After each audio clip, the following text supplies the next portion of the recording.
टीएबी में आप लोगों का सबका स्वागत है। हम इसमें पास्टर्स के बारे में बात करते हैं, एक पास्टर की जर्नी को दिखाते हैं। हर हफ्ते एक नए पास्टर की जर्नी को दिखाएंगे और काफ़ी चीज़ें हम देखेंगे। और आज जिस पास्टर से मिले वो काफ़ी ग्राउंड लेवल में प्रार्थनाएं करते हैं, काफ़ी सेवाएं करते हैं उस ग्राउंड लेवल पे जाके।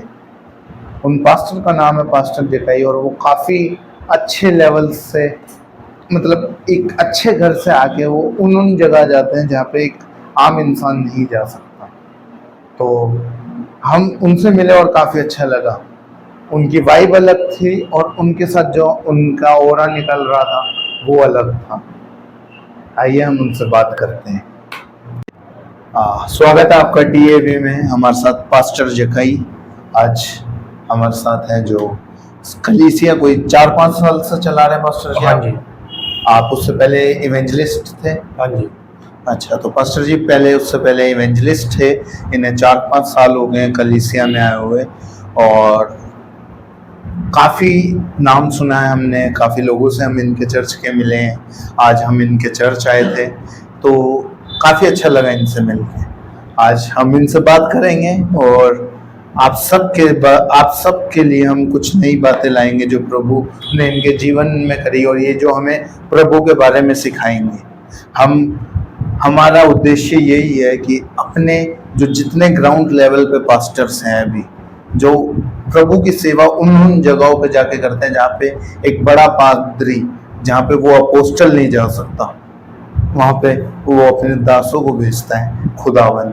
हम उन सब दासों को कवर करेंगे आपके साथ और आप इस जर्नी में हमारे साथ रहेंगे। सबसे पहले हम मिलेंगे पास्टर जकाई से। आप अपना इंट्रोडक्शन दीजिए। हमारा नाम पास्टर जकाई है। हम जहांगीरपुरी में सेवा करते हैं प्रभु जी की। हाँ पास्टर जी, कितने साल से आप सेवा में हैं अपने दोस्तों के साथ या अपने परिवार के साथ? हमें 13 से 14 साल हो चुके हैं सेवा में। 13 से 14 हाँ जी। साल। कैसा एक्सपीरियंस है 13 से 14 साल का? प्रभु जी ने बहुत एक्सपीरियंस दिया है इतनी सी उम्र में। अभी हमारी 30 से 32 साल की उम्र हो चुकी है। हम 20 साल की उम्र में सेवा कर रहे हैं। 12 साल। जय हो प्रभु जी। हाँ जी। 12 साल से आप जब 12-13 साल से जब आप सेवा कर रहे हैं तो प्रभु से आप लोग को के तो अटैचमेंट अलग ही हो। हाँ जी। हमें अभी नए आए हैं, हम लोग सब हम नई सेवा करना चाहते हैं, बट हम दुनिया को ये दिखाना चाहते हैं कि वो जो पास्टर्स और बड़े बड़े पास्टर्स जो सेवा करते हैं उनके साथ ये नीचे के जो ग्राउंडेड पास्टर्स होते हैं इनकी वजह से भी उनका कुछ काम चलता है। तो आप क्या बताना चाहेंगे इस मोहल्ले के बारे में, इस जहांगीरपुरी इलाके के बारे में, कि कैसा आपके साथ इन्होंने डील करा? यहाँ पर जहांगीरपुरी में, दिल्ली में सेवा करनी बहुत टफ है क्योंकि हमें इतने साल हो गए। क्योंकि अगर यहाँ पर सेवा कर ली तो हम सारी जगह सेवा कर सकते हैं, क्योंकि सबसे ज्यादा क्राइम यही होता है, सबसे ज्यादा विरोध यही होता है, सब चीजें यहीं से शुरू होती है। तो विरोध में आपका क्या मानना कि विरोध कैसे? विरोध ये है कि जब हम प्रभु जी का किसी को सुसमाचार सुनाते हैं, किसी को हम प्रभु जी के बारे में बताते हैं, तो लोग विरोध करते हैं कि आप लोग ईसाई बनाते हैं, आप लोग क्रिश्चियन बनाते हैं, तो आपका धर्म परिवर्तन हुआ। आपका जवाब क्या होता है? हमारा जवाब यही है कि देखो, हम जवान हैं। हमारा जवाब यही है, हम जवान हैं। जब हम सब क्राइम करते थे तब आप कुछ नहीं बोलते थे, लेकिन जब प्रभु जी ने हमारा जीवन बदला है तो आप कहते हैं कि आपने धर्म परिवर्तन कर लिया, आपको पैसा मिल गया है। तो ये बात ठीक नहीं है। हम चाहते हैं कि आप भी एक बार प्रभु जी का टेस्ट लेकर देखो, क्योंकि प्रभु जी का वचन कहता है कि मुझे परख के देखो मैं कैसा भला यहोवा। तो आप क्राइम जो बोल रहे हैं तो आप उन सब चीजों से निकले होंगे। हाँ तो जी। आप उसके बारे में हमें थोड़ा व्यतीत। हमारा बहुत विरोध हुआ है। जब 2007 की बात है, जब यहाँ पर हमने लोगों को सुसमाचार सुनाया, यहाँ पे बहुत से लोग ने अपना जीवन प्रभु जी को दे दिया था। अच्छा। यहाँ से हमारे मतलब इधर लोग कम से कम भी 40-50 लोग थे जो प्रार्थना में नए नए लोग आते थे। तो कई लोगों ने विरोध करा कि ये लोग क्रिश्चियन बनाते हैं, ये लोग ईसाई बनाते हैं। तो वहां पर मतलब 2007 में हमारे ऊपर बहुत विरोध हुआ, लोगों ने गलत गलत इल्जाम लगाए कि ये धर्म परिवर्तन करते हैं, ये पैसा देते हैं, ये मूर्तियों को फेंक देते हैं, ये ऐसा करते हैं, ये वैसा करते हैं। लेकिन उस विरोध में भी हमारी पूरी फैमिली प्रभु के साथ विश्वास योग्य रही। बहुत बढ़िया। आज भी वो लोग मिलते हैं आपसे जो आज भी मिलते हैं, वो खुद प्रार्थना करवाने आते हैं। तो आज जब मिलते हैं तो उनका क्या रिएक्शन होता है? वो हाथ जोड़ते प्रभु जी के आगे, हमारे लिए भी, हमारी भी सुधि लेना, प्रभु जी से हमारे लिए भी प्रार्थना करना। और जिन्होंने विरोध करा था हमने अपनी आंखों से देखा है, हमने बदला नहीं लिया लेकिन परमेश्वर ने बदला लिया। तो आप लोग जब उनसे हम मिलते हैं तो आप उनसे वैसे ही लविंग नेचर से मिलते हैं या आपका भी हाँ थोड़ा जी, स्वभाव क्योंकि अलग प्रभु ने बोला है अपने शत्रुओं से प्यार करो, लेकिन हमारे शत्रु नहीं है, लेकिन वचन बताता है हमने उनको प्यार करना है, क्योंकि प्यार ये है जो उनके जीवनों को परिवर्तन कर देता है। तो आप प्यार को कैसे डिफाइन करते हैं, एक वचन में या शब्द में? वचन में जैसे प्रभु जी ने अपना स्वभाव को प्रकट करा, अपने स्वभाव को दिखाया कि हम चाहते हैं कि सबके अंदर प्रेम आने पाए, वो क्षमा क्रूस के ऊपर उसने दिखाई है और प्यार क्रूस के ऊपर दिखाया सर। अच्छा, तो आप इस 14-15 साल की सेवकाई में सबसे अजीब चीज क्या है सबसे देखी आपने? जो अजीब चीज यही है कि चर्चों में बुजुर्ग दिखाई देते, सबसे ज्यादा लेडीसें दिखाई देती, लेकिन जवान नहीं दिखते। मैं आपसे एक सवाल कर सकता हाँ हूँ? जी, क्या जवान अपना काम ना करें? अगर कई जवानों का ये सवाल मेरे पास भी पहुंचा है कि भैया हम अगर काम ना करेंगे तो हमारा घर कैसे चलेगा? नहीं, हम भी जवान हैं, हमने भी अपनी जवानी पूरी प्रभु को दे दी थी। हम जवानी में भी हम प्रभु की सेवा करते थे और प्रभु सब इंतजाम करता था। तो आप क्या ये कहना चाहते हैं कि काम छोड़ दे? और नहीं, काम भी करिए, दोनों चीजें हो सकती है। आज भी हम काम भी करते हैं, प्रभु जी की सेवा भी करते आप हैं। भी काम करते हाँ जी, हम भी काम भी करते हैं, सेवा भी करते हैं। हैं? तो जितने जवान देख रहे हैं अभी उनके लिए ये है कि आप अपना काम भी करिए और परमेश्वर को भी पहचानिए, क्योंकि परमेश्वर आप सबके लिए है। और एक बात मुझे आप बताइए, हाँ जी, जितने आपने अभी पास्टर्स देखे, क्या आप मिरेकल्स में बिलीव करते हैं? करते हैं, क्योंकि बाइबल बताती है। हाँ हाँ जी, बाइबल बताती है। मेरा सवाल अभी रॉन्ग, हाँ जी, आप मिरेकल्स में बिलीव करते हैं, क्या मिरेकल से कलीसिया चल सकती है? नहीं, कई लोग मिरेकल से कलीसिया चलाते हैं, उनमें आपका क्या रुचि है? हमने मिरेकल को नहीं दिखाना, हमने प्रभु के स्वभाव को दिखाना, क्योंकि प्रभु के स्वभाव में ही चंगाई थी। अगर आप वचन अच्छे से पढ़ो ना, प्रभु के स्वभाव में ही चंगाई थी। कई लोग उसकी बातें सुनकर, उसके स्वभाव को देखकर ही जीवन परिवर्तन हो जाता था। ये स्वभाव होना चाहिए। चंगाई जरूरी है, हम ये नहीं कह रहे कि चंगाई जरूरी नहीं है। कई लोग चंगाई देखकर ही प्रभु के पास आते हैं, लेकिन चंगाई स्वर्ग में नहीं लेकर जाएंगे। परमेश्वर का स्वभाव, हमारा स्वभाव दूसरों की जिंदगी को बदलता है। हमारा स्वभाव क्या है परमेश्वर का? परमेश्वर का स्वभाव है, जैसे वो अपनी नजरों से देखता है सबको, वैसे हमें देखना है। हमें किसी को भी बेकार नहीं समझना, किसी को भी तुच्छ नहीं समझना, किसी को भी पापी नहीं समझना। परमेश्वर दोष लगाने वाला नहीं, परमेश्वर प्यार करने वाला है। अच्छा, तो परमेश्वर प्यार करने वाला है। हाँ जी, बट अगर हम एक चीज में आपसे पूछना चाहते हैं, आपने 15-14 साल, जितने साल आपने सेवकाई में गुजारे, तो आपको सबसे ज्यादा किस इंसान ने इंस्पायर करा इस मिनिस्ट्री को चलाने के लिए? कोई पुराना बंदा या गॉड, जीसस, या कोई आपका पास्टर?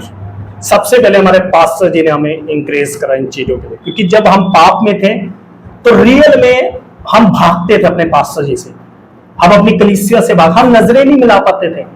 लेकिन हमारे पास्टर जी थे जो हमें इंकरेज करते थे, कोई बात नहीं, तुझसे पाप हो गया, लेकिन परमेश्वर तुझ पे दोष लगाने वाला नहीं। वो इंकरेज करते थे, वो उठाते थे। आज के पास्टर सच में ब्रदर उठाते नहीं है। हमने सच में देखा है, 14 साल की सेवा में हमने एक्सपीरियंस ले लिया है। कोई पास्टर इतनी जल्दी उठाता नहीं है, लेकिन कई कम लोग होते हैं पास्टर जो अपने से बढ़कर दूसरों को उठाना चाहते हैं। आपने एक बात, हमारे पास्टर बहुत अच्छे थे। हाँ जी, मेरे भी पास्टर वही थे। हाँ जी, हाँ, तो मैं ये बात कहना चाहता हूँ कि आजकल के पास्टर, जैसे आप बता रहे हैं कि उठाते नहीं हैं, तो जो चर्च में अभी अपने बेटे को उठाने वाली प्रथा चल रही है, वो कैसी लगती है? ये चीज हमें अच्छी नहीं लगती। आप अपने बच्चों को बढ़ाने से पहले ना दूसरों को बच्चों को बढ़ाना चाहिए, क्योंकि परमेश्वर ने सबसे पहले वो दूसरों को बढ़ाता था।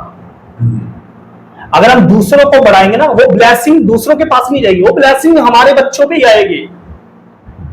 हम नहीं चाहते कि हमारे लोग हमारे घर के सबसे पहले बढ़े, हम चाहते कि दूसरे लोग जो चर्च में आ रहे, कलीसिया में आ रहे, वो पहले बढ़े।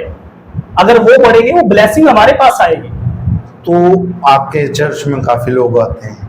हाँ जी, मिनिमम आते हैं काफी। आप ग्राउंड लेवल पे आप अभी जहांगीरपुरी में हाँ जी, बहुत काम चल रहा है इसका। काम चल रहा है काफी ज्यादा। आपके साथ कई सहीते पास्टर भी होंगे जो आपके साथ काम करते हैं। हाँ जी, तो काफी लोगों के साथ आपने टाइम स्पेंड करा होगा।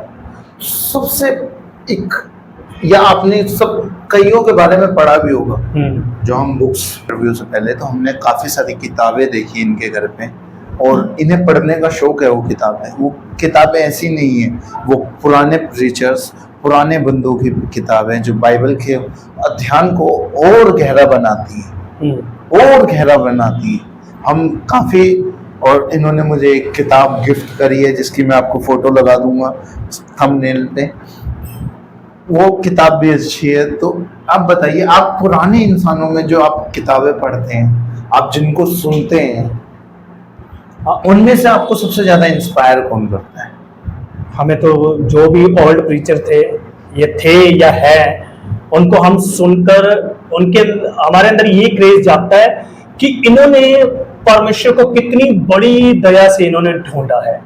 आज के पास्टरों में इतना क्रेज नहीं दिखता हमें जितना पुराने लोगों के अंदर। एक एक महीना कमरों में बंद रहना, उपवास रखना, बाप रे, ऐसे लोगों के बारे में हम सुनते। चार्ल्स फिनी जी के बारे में हमने जब उनकी बुक पढ़ी थी, तो बताते कुछ लोग कि जब वो रोड पे उतरते थे ना, जगह पे उतरते थे, कई लोग एक एक महीना तक पश्चाताप करते थे।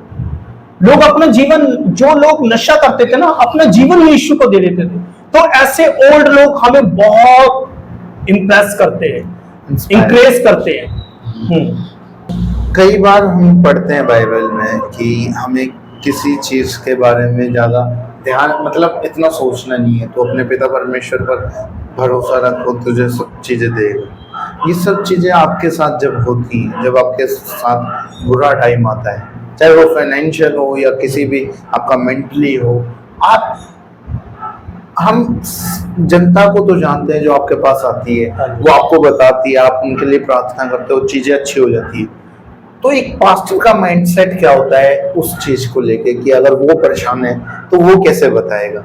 मैंने कई पास्टरों के प्रचार सुने, वो कहते हैं कि आप लोग अपने बारे में तो बताते हो, कई बार हम परेशान होते हैं पर हम किसी को दिखा नहीं सकते। क्या कहना है आपका इस? देखिए, आज तो अगर संसार के अनुसार देखो तो सभी दुखी है, चाहे वो पास्टर है चाहे कोई भी हो। लेकिन जब हम भी परेशान होते हैं तो प्रभु जी का वचन हमारे सामने आता है, और प्रभु जी का वचन जब आता है, हमारे समान एलिया भी था, मूसा भी थे, ये सब परेशान हुए हैं, ये डिप्रेशन में आए, लेकिन यहोवा इनके लिए ताकत बना है। जब यहोवा इनके लिए ताकत बना है, इनकी ताकत बनकर परमेश्वर खड़ा हुआ है, तो वो लोग जब दूसरों के पास जाते हैं, वो चिंता है, वो परेशानी है, यहोवा परमेश्वर खुद उनके अंदर से निकाल देता है। अगर मैं दुखी नहीं हूं तो मैं दुखी व्यक्ति को मैं वो इंक्रेज दे सकता हूं, क्योंकि मैं दुखी नहीं हूं। अगर मैं डिप्रेशन में हूं, मैं परेशानी हूं, मैं आपको बताओ, आप डिप्रेशन में मत आओ, मैं खुद फंसा हूं, मैं कैसे आपको छुड़ा सकता हूं? लेकिन ये यहोवा ही है जो हमें इन चीजों से निकालने के बाद अपनी ताकत देता है। वो हमें मतलब उन चिंताओं से निकालता है, फिर हमारा यहोवा का काम है दूसरों को चिंता से निकालना। तो जब आप लोग सेवा पे उतरते हैं, हाँ जी, तो डर नहीं लगता? डर नहीं लगता। पहले लगता था हमें डर कि हम प्रचार करेंगे, कोई आके पकड़ लेगा कि क्यों प्रचार कर रहे हो। लेकिन सच में जब से हम प्रभु जी के साथ चलते हैं, आज किसी का डर नहीं है, क्योंकि बचाने वाला वही है। आपको कभी डर नहीं लगता कि आपको कोई मार देगा? नहीं, हमें एक सेवा में मारा गया था, हम और एक भाई गए थे हमारे साथ सेवा में। तो वहां पर जैसे ही हम उस घर से निकले तो रोड पे ही हमें किसी व्यक्ति ने मारा था। सेवा के मामले हमें पता चल गया था कि हम प्रभु का काम करके आए, ये दुष्ट आत्माओं का काम है। लेकिन आज सच में किसी से हमें डर नहीं लगता, क्योंकि परमेश्वर हमारे साथ है, स्वर्ग का परमेश्वर हमारे साथ है। हमें किसी का डर है? किसी का डर नहीं हमें। तो सेवा में आपके साथ काफी एक्सपीरियंसेस रहेंगे, कुछ आप बताना चाहें अपने एक्सपीरियंसेस के बारे में? एक्सपीरियंस तो बहुत प्रभु जी ने अब दिया इतनी उम्र में। जो लोग सच में हमें देखते हैं ना, लोग कहते हैं ये बच्चा है, ये कुछ नहीं है। लेकिन जब यहोवा का आत्मा, प्रभु जी का आत्मा काम करता है तो वो खुद लोग बोलते हैं बाप रे, ये बच्चे से परमेश्वर इतना काम लेता है। बच्चे को बच्चा नहीं समझना चाहिए। दाऊद को भी गोलियत बच्चा समझ रहा था, लेकिन जब दाऊद के ऊपर परमेश्वर का आत्मा आया ना, वही गोलियत जय मसीह की हो गई उसकी, फिर नहीं वो बोल पाया। बच्चे को बच्चा नहीं समझना चाहिए। तो आप कैसे डील करते हैं इन सब चीज़ों से जो आपके साथ होती हैं? आप कह रहे बच्चा नहीं समझना चाहिए, अच्छी बात बताई। आप कैसे डील करते हैं जो लोग आपको नहीं समझ पाते, जो पास्टर्स, जो आपके दोस्त हैं, वो आपको कैसे ट्रीट करते हैं? आप जो संसारिक दोस्त हैं, I am not talking about your biblical friends, I am talking about your friends. तो आपके जो आपके वर्ग में जो ऐसा होगा कि कोई मुस्लिम्स होगा, कोई हिंदू होगा, कोई सिख होगा या कोई क्रिश्चियन भी होगा, तो वो आपको कैसे डिफाइन करते हैं? वैसे तो हमारे बचपन के जितने फ्रेंड थे, हम उनसे मतलब कम मिलते कभी कभी, लेकिन जहाँ हम जॉब करते हैं वहां पर ऐसे लोग हैं जो ये बातें करते हैं। लेकिन वही है ना, जब हम परमेश्वर को मानते हैं तो परमेश्वर किसी को बोलने नहीं देता, क्योंकि यहोवा का वचन है जो खड़ा है, जो किसी को बोलने नहीं देता। तो आज जो इस देश की स्थिति है क्रिश्चियंस के लिए, क्या वो सेफ है इंडिया में? सेफ नहीं है, लेकिन ये होना जरूरी है वचन के अनुसार। इंडिया में क्रिश्चियंस सेफ नहीं है? सेफ नहीं है, लेकिन परमेश्वर का वचन भी जब तक ये विरोध नहीं होगा ना, जब तक ये काम नहीं होगा, तब तक कलीसियाओं में बेदारी नहीं आ सकती। ये होना जरूरी है। जब जब प्रेरितों के ऊपर दुख आया, परमेश्वर का सामर्थ दुगना काम करा और परमेश्वर का दुगना काम हुआ है। तो कैसा लगता है आपको यहाँ रह के? बहुत अच्छा लगता है प्रभु जी की सेवा करने का। और तो जैसे हम अभी बातें कर रहे हैं, काफी बातों में उलझे पड़े हैं आपके साथ, और काफी अच्छा लग रहा है। बाइबल बताती है जहाँ एक सिया या दो से ज्यादा अधिक हों, वहाँ पर परमेश्वर होता है। और हमारे साथ तो हमारे कैमरामैन भी हैं, तो परमेश्वर यहाँ मौजूद है। तो आपको बाइबल जब आप पढ़ते हैं तो आपका क्या एक माइंडसेट रहता है बाइबल पढ़ने का? मतलब क्या दिमाग रहता है बाइबल पढ़ने के लिए कि आपको पढ़नी है तो इसमें क्या समझना है? सबसे पहले जब हम बाइबल पढ़ते हैं तो एक अलग सा आनंद मिलता है। देखो, वचन एक जबरदस्ती वाला नहीं है। आज कई लोग अपने मम्मी पापा अपने बच्चों के साथ जबरदस्ती करते हैं, बाइबल पढ़ ले, प्रार्थना कर ले, चर्च में चला जा, कलीसिया में जा। ये जबरदस्ती नहीं होना चाहिए। ये परमेश्वर जी का कलाम है, ये परमेश्वर का वचन है, और ये जबरदस्ती वाला नहीं होना चाहिए। ये अंदर से आना चाहिए कि हाँ, मुझे परमेश्वर का वचन पढ़ना है, ये मेरे अंदर शांति लेकर आता है। तो ये जरूरी है, जबरदस्ती नहीं होता। आज कई लोग जबरदस्ती करते हैं। तो उस जबरदस्ती को हटाने के लिए क्या कुछ कर सकते हैं? जब तक आप वचन पढ़ोगे नहीं ना, तब तक आपको वचन की समझ नहीं आएगी। और जब वचन की समझ नहीं आएगी ना, तो आप मतलब आपके ऊपर से निकल जाएगी बातें। और जब आपको समझ नहीं आएगी तो आप वचन कहां से पढ़ोगे? उसको समझने के लिए प्रभु के साथ बैठना पड़ेगा, आपको बड़े ध्यान से वचन पढ़ना पड़ेगा। और जब सच में वचन की जब कुछ बातें समझ आती ना, तो और मन करता है पढ़ने का। ये प्रभु की ओर से आता है। तो आपको क्या इनकरेज करता है जब आप बाइबल पढ़ने जाते हैं? आप जब आप अपने प्रार्थना के रूम में घुसते हैं, हमारा जब हम प्रार्थना में जाते हैं, सच में ऐसा माहौल लगता है हमें जैसे यहाँ पर चारों तरफ स्वर्गदूत है। रियल में हमें ऐसा लगता है जैसे इस कमरे में स्वर्गदूत और सामने परमेश्वर बैठा हो, और सामने हमने उसके घुटने टेक रखे हैं। और सच में ऐसा मन करता है कि बस आंखें ना खोले, बस खो जाए उसमें। लेकिन हम जॉब भी करते हैं, ये भी जरूरी है। हर चीज को समय देना चाहिए, परमेश्वर को सबसे पहले समय देना चाहिए और हर चीजों को बाद में। तो आप अपनी फैमिली को कैसे टैकल करते हैं?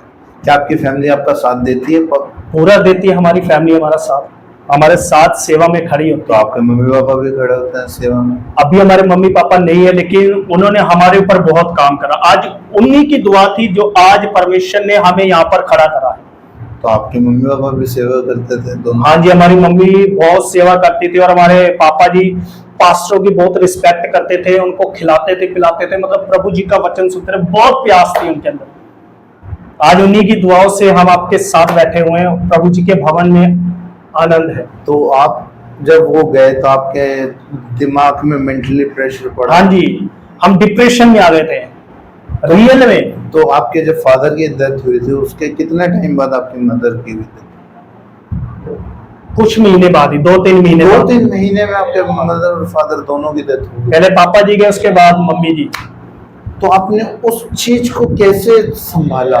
एक आम इंसान अगर होता, मैं आम इंसान इसलिए बोल रहा हूँ क्योंकि पास्टर्स को कुछ सुपर नेचुरल पावर देता है परमेश्वर, मुझे ऐसा लगता है। अगर एक आम इंसान होता वो तो काफी ज्यादा।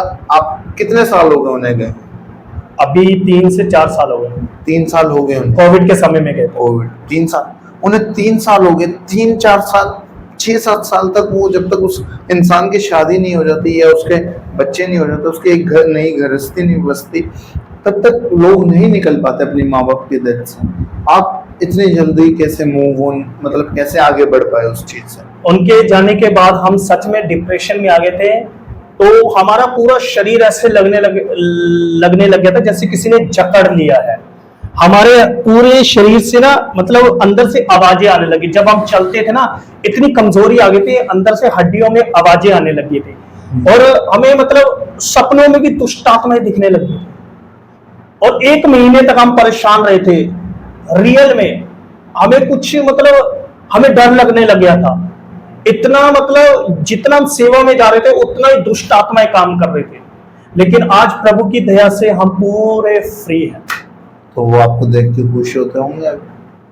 अब ऊपर जाके खुश हो रहे होंगे प्रभु जी के पास कि हम यहाँ आ गए और हमारे बच्चे प्रभु की। क्या आपको अभी भी लगता है कि जो मर जाते हैं या सो जाते हैं प्रभु में, वो हमें देख सकते हैं ऊपर से?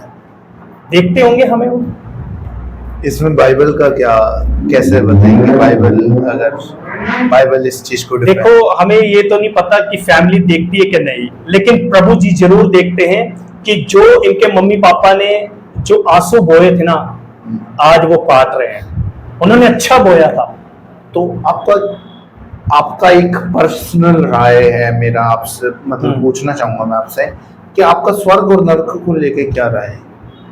कि ये चीजें होती ये भी हैं कि नहीं होती? रियल में स्वर्ग और नरक है। अच्छा। इसलिए प्रभु जी का वचन कहता है कि अगर हम जो शरीर में बोता है वो विनाश की कटनी काटेगा, यानी कि मौत की कटनी काटेगा।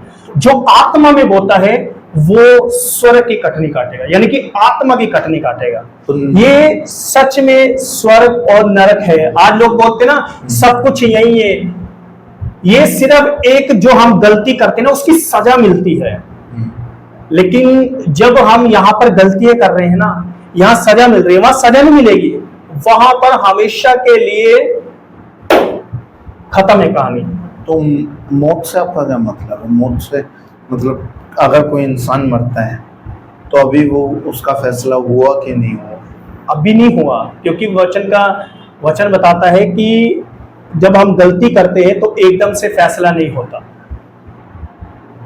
अच्छा। मनुष्य का मरना और न्याय का होना जरूरी है मेरे भाइयों।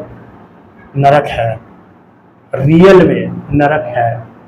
ये आपको नहीं पता चलेगा, लेकिन जब आप प्रभु जी को, यीशु मसीह पे विश्वास करेंगे ना, तब आपको पता चलेगा कि स्वर्ग नरक सच में है।